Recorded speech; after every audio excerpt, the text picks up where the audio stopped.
أعوذ بالله من الشيطان الرجيم بسم الله الرحمن الرحيم والذين جاهدوا فينا لنهدينهم سبلنا سبحان ربك رب العزة عما يصفون وسلام على المرسلين والحمد لله رب العالمين اللهم صل على سيدنا محمد وعلى آل سيدنا محمد وبارك وسلم.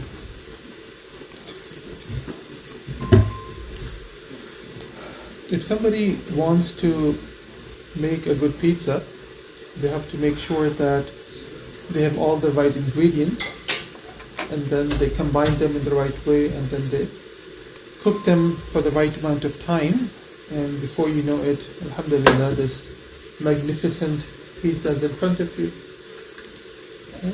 Everybody understands that if they're missing, for example, cheese, the pizza is not going to be what we want, or if the sauce is not there, or if the dough is not there. We understand that these things are essential. Now, same is the case when we talk about the spirituality of a person, the development of a person, development of our character, our personality, development of traits that we want to see within ourselves, that Allah subhanahu wa ta'ala wants to see within us. It is made from certain ingredients. And they're very simple. They're all from Quran and Sunnah, from the Sharia. And if any of those ingredients are missing, then there will be a defect, there will be a nuqs in whatever is formed from it. So for example, we all know this, that what we need to do is to have dhikr kathir, is to have remembrance of Allah subhanahu wa ta'ala, but a remembrance that has abundance in it. That is the first ingredient. Then we need suhbah of siddiqeen, suhbah of awliya of Allah subhanahu wa ta'ala, suhbah of the mushaykh, the people who have traversed the path. Right? Nobody can claim that they are this, but people who have traversed the path themselves, they can help others on the path. And people who may not have traversed the path is like a blind person leading a blind person. So that is the second ingredient, is suhbah. The third ingredient is what we call mujahida, and mujahida is going against the demands and desires and whims of the nafs and putting a burden on it. And again, this is something that is required. A pizza cannot be formed without you putting it in fire. So you have that brick oven pizza that is very famous, I think, because it has the requisite amount of fire and from all sides. So think of mujahida nafs as putting the burden of fire on the nafs. And the fourth thing that is required is really this deep connection with Rasulullah sallallahu alaihi wasallam, ittiba of Rasulullah sallallahu alaihi wasallam. And we have discussed this before, that when we say ittiba, of course it means the zahiri ittiba of Rasulullah sallallahu alaihi wasallam, but more than that, the batini ittiba of Rasulullah sallallahu alaihi wasallam. Right? The batini ittiba means that Rasulullah sallallahu alaihi wasallam's batin was free from shahwa, from ghussa, ghayd and ghadab, from tama and hirs, and from hasad and ujab and takabbur and shahan and all of these diseases and ailments.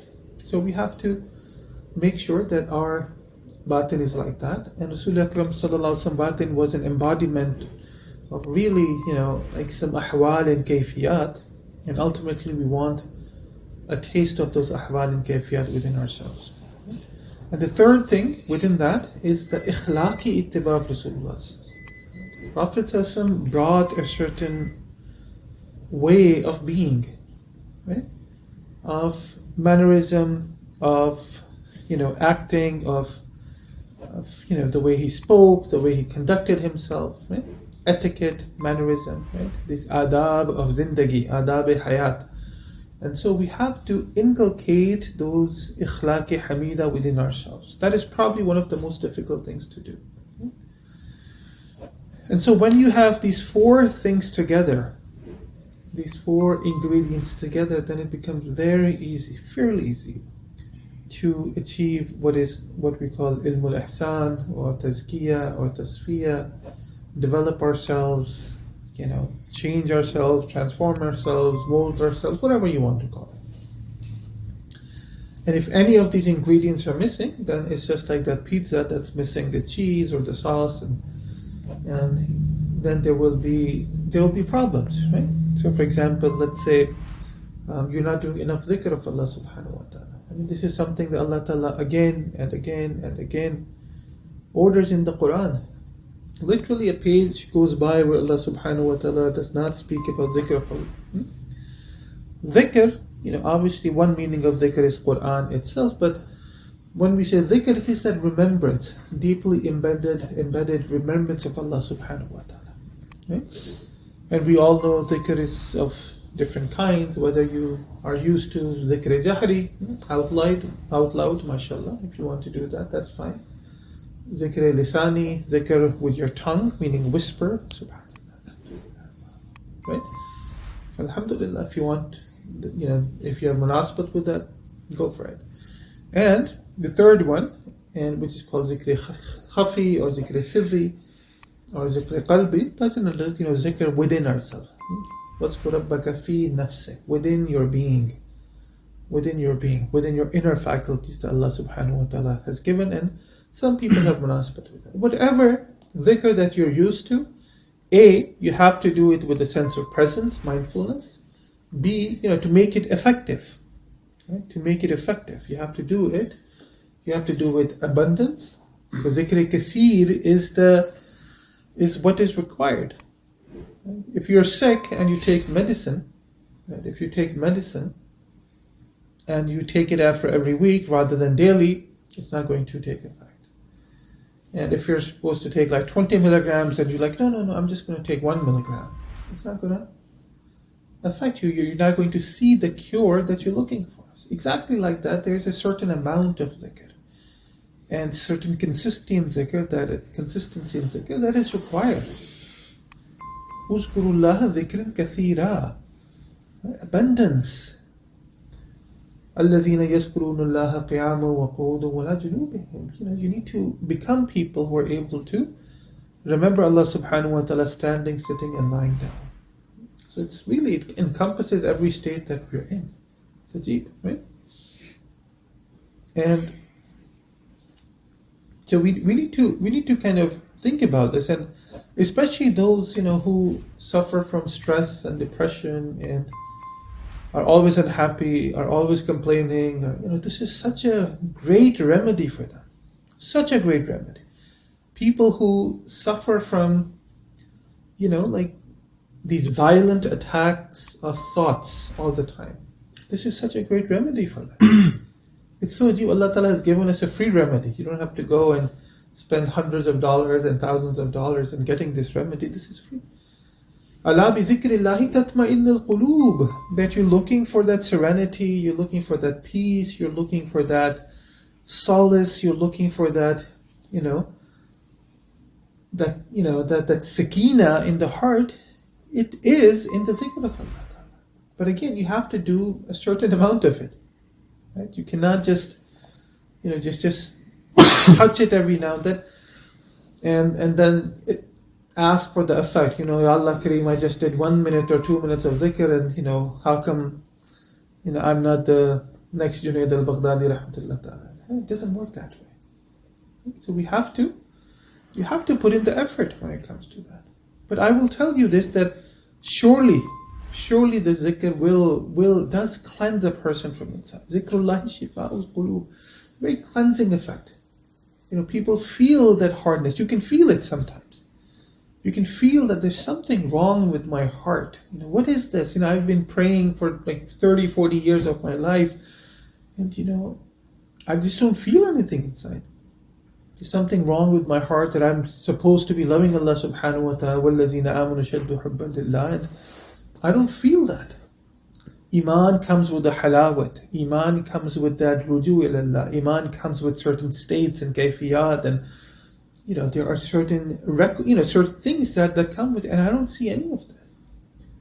The biggest thing is that the heart is not in the right place. There's a marad there, and you have to cure it. And the zikr of Allah is the cure for it. But again, Dhikr kaseer. Dhikr kaseer. So we have to learn this, we have to go to our mashayikh. This is why we go, and this is why we engage in it. And again, the adhkar that are present in a hadith of Rasulullah sallallahu alaihi wasallam, of course, the whole ummah has ijazah for that. And they are recommended and they should be done. Nobody should, shy away from that. Right? Shying away from dhikr of Allah Ta'ala is actually a musibah. Why is this a musibah? Because Allah Ta'ala says that those who shy away from dhikr of Allah Ta'ala, Allah Ta'ala will impose this shaitan on this person. فَهُوَ لَهُ قَرِينٌ. This qareen is what? Is this chum, is the close friend. Hugs you all the time.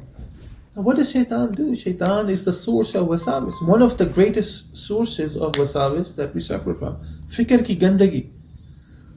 Now if this shaitan or this jinn, shaitan is a jinn, this jinn is like hugging you 24 hours a day, 7 days a week, then no chuf fear is going to get rid of this jinn. You need that dhikr to get rid of it. People who shy away from it, of course you have to suffer from, I can't control my thoughts, Shaykh, and I have bad thoughts, and I have these thoughts, and I have those thoughts. And thoughts, as we know, they lead to actions. Actions lead to behavior habits, right? So why then, why even complain, right? It's like you go to a doctor, it's like, doctor, I'm still sick and I've been seeing you for 10 years. It's like, Acha, did you take the medicine? No, I didn't take the medicine, but I've been coming to you.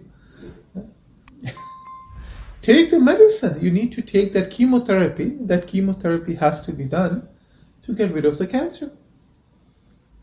With that sense of presence, with that abundance. उसकी ज़रूरत है, उसके बगैर तो काम नहीं चलता. As a matter of fact, the Quran tells us. The Quran is filled with this. I'm shocked and baffled that we don't read this.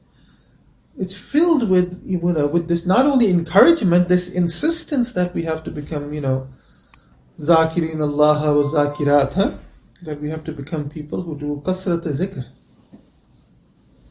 And the sign of munafiqat is people who do zikr of Allah illa qalila, but little. So ajib. That's a big thing. That's one of the signs. Okay, how do I know that I'm a munafiq? Okay, what is the Quran telling us? That you sit in zikr or you do whatever zikr and you just can't do it. Illa qalila, very qalil. If you look at qalil and kathir is more than half and qalil is less than half. So little zikr. Now it doesn't mean you have to just subhanallah, alhamdulillah, Allahu Akbar all the time. But you have to be in that state of remembrance and cognizance and awareness, right? At least to the extent that it saves us from a life of sin. Staying away from sin is zikr in itself. That you're able to pull yourself back. Such a person, makes themselves deserving of Jannah. I'm not saying this, Quran is saying this. وَلِمَنْ خَافَ مَقَامَ رَبِّهِ وَنَهَى النَّفْسَ عَنِ الْهَوَىٰ إِنَّهُ क्या है? जन्नत ही अलमावा. उनके लिए जन्नत मावा लिखी हुई है.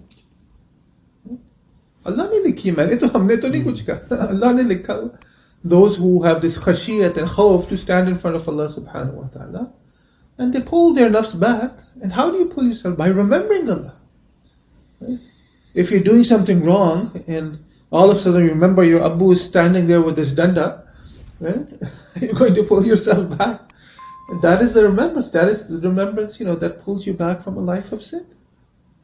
And if your zikr is not preventing, if our zikr is not preventing us from that, then it's not the medicine that we think that those are like the gummy vitamins that we're enjoying eating, but not really having any effect on ourselves. That's not what we want. This zikr is there to cure us. To cure us.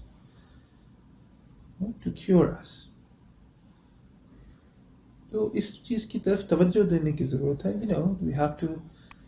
We have to give its due, we have to give its adab, and we have to make sure that it is transforming us, changing our batin. We can, as I said, muhasibah. Am I still suffering from shahwa, from ghayz and ghazab, and am my heart getting pulled towards, do I have hirs of dunya? Do I feel hasad towards my brothers and sisters? And ujab, do I feel this? Do I feel this takabbur? Do I feel that I always have this like negativity towards others, and shahad, that I always look down upon others? अच्छा ये तो ऐसे ही है, ये तो कुछ भी नहीं है, इसको तो कुछ नहीं आता, right? And the dhikr is not having the effect that we want it to have. And one of the ayahs that was recited today, Ya ayyuhal lazina amanu, la tulhikum amwalukum wa la awladukum an dhikrillah. Don't let your dunya, amwal is your worldly possessions, your status, your wealth, your cars, your houses, your jobs, your careers, your degrees. Don't let any of this. And awladukum. Awlad is very dear and near to a person. Your relationships. Don't let them distract you from dhikr of Allah subhanahu wa ta'ala. وَمَنْ يَفْعَلْ ذَلِكَ, and whoever does this, it's not just it's a recommendation. Whoever does this, أُولَٰئِكَ هُمُ الْخَاسِرُونَ, that these are people of great and grave loss. So it's not कि अच्छा कर लिया तो बहुत अच्छा, mashallah, it's a good person, नहीं किया तो who cares, क्या होता है? No. Grave loss is being gifted to us. अच्छा, you can't, you're distracted from the dhikr, remembrance of Allah subhanahu wa ta'ala. You're distracted from that mindfulness and awareness and consciousness of Allah. People get grave loss in this dunya and akhirah. Nobody wants loss. No, everybody wants success. Isliye dunya se, why do we work so hard from, in the morning till evening? We want to be successful. Like whatever we do. Allah is saying that, okay, if you're not mindful, bhul jao. There's no way you can be successful. Ulaika humul khasirun. Nuksan and loss, grave loss is, there you go. Doesn't matter how hard you work. Aw perishaniya, musibas, masaib. Sometimes your families becomes your musibah. Sometimes your children become your musibah. Sometimes your job becomes your musibah. Sometimes your career. Ek musibah, if nothing else, cop will stop you and give you $150 ticket, right? For red lights, right, Mahdi? So what is that? The least expected, mashallah, you're driving and all of a sudden, it's like click, click. It's nuksan. It's just like nuksan happening, one nuksan after another after. Barakat nahi rehti. There's no barakat. तो अल्लाह का जिक्र है, करेंगे तो हमारा फायदा है. अल्लाह का क्या फायदा होना है? How does it benefit Allah subhanahu wa ta'ala even in the slightest? Of course it doesn't. It's for us. It's for us. Take this tonic and you will become, just like we eat. And just like we eat to be healthy and strong, and we're very careful about eating protein and carbohydrates and this, so we're strong physically. We do have this ruh within us, don't we? And we need to nourish it with the zikr. Otherwise it's just going to wither down. You see that plant outside, I got this with so much muhabba, and it's all withered down now. Because it's not getting its nourishment. Not getting the sunlight, not getting its food, and the root becomes like that. Completely withered down. And remember, it's what they call lazim mulzum. If your ruh withers down, the natural result is that the nafs is going to expand and pull jana. And when the nafs withers down, the natural result is that the ruh will be in a state of ecstasy. Okay, it always goes like this. It's not like, okay, both of them are down, maut maybe will do it. Like anything that strengthens the nafs, it is going to weaken the ruh. And anything that strengthens the ruh is going to definitely weaken the nafs. So when we do the zikr of Allah Ta'ala, again, properly, with himmat, the effect of that is that it weakens the nafs. The zor, the strength of nafs is weakened. Okay, they are connected. And those who are into like this metaphysics of tasawwuf and whatnot, your latifa nafs and your latifa qalb, they're actually connected. Okay, they are connected. Okay, so they have an effect. So the more your qalb is stronger, the weaker your nafs becomes. Right? And the stronger your nafs is, the weaker your qalb becomes. But it's like very easy to know and remember. So inshallah ta'ala, these last few days of weakening the nafs, inshallah we're able to carry this with us for the rest of the year and our lives.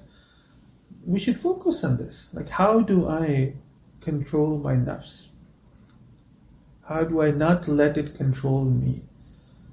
If it is in excessive control, phir to Allah se dua mango. Right? It's like, okay, if a person is too sick, what do? You go to the urgent care and it's like, please doctor, please, So, we turn to Allah Ta'ala, Ya Allah Kareem. I've tried everything, Allah, but only you can, وَلَوْلَا فَضْلُ اللَّهِ عَلَيْكُمْ وَرَحْمَةٌ مَا زَكَى مِنْكُمْ مِنْ أَحَدٍ أَبَدًا. So we seek Allah Ta'ala's help. Allah Ta'ala help me. Like, I've put in all the effort that I could as a human being. Allah, I'm still dhaifa and jahula. I'm still the same person. So Allah, Ya Allah, please help. Allah Ta'ala loves to help His servants, and so inshallah Ta'ala. But we have to ask sincerely. We have to ask. We have to mean it. Agar dil mein hai कि I'm going to make dua, और dil mein अच्छा मैंने जाके गुनाह करना, that I'm going to go back and do guna, then that's not sincere. Allah Ta'ala knows this. Allah Ta'ala knows what's in our hearts. That's not sincere. If the intention, even if it's like deep within yourself, no, Allah, dil mein hai अच्छा नहीं, जाके मैंने कोई गड़बड़ करनी. ऐसे तो मुरीद नहीं होता फिर. Sincere होना पड़ता. So we have to have that ikhlas, that real himmat, intentionality. फिर अल्लाह की मदद आती है. So inshallah ta'ala we make dua to Allah ta'ala that Allah ta'ala helps us, inshallah ta'ala, in our lives, helps us to change, helps us to transform, makes us somebody, inshallah ta'ala, for His sake, who can become true abd of His and become true ummati of Rasulullah sallallahu alaihi wasallam. Ameen ya Rabbal Alameen. Wa akhiru da'wana anil hamdulillah.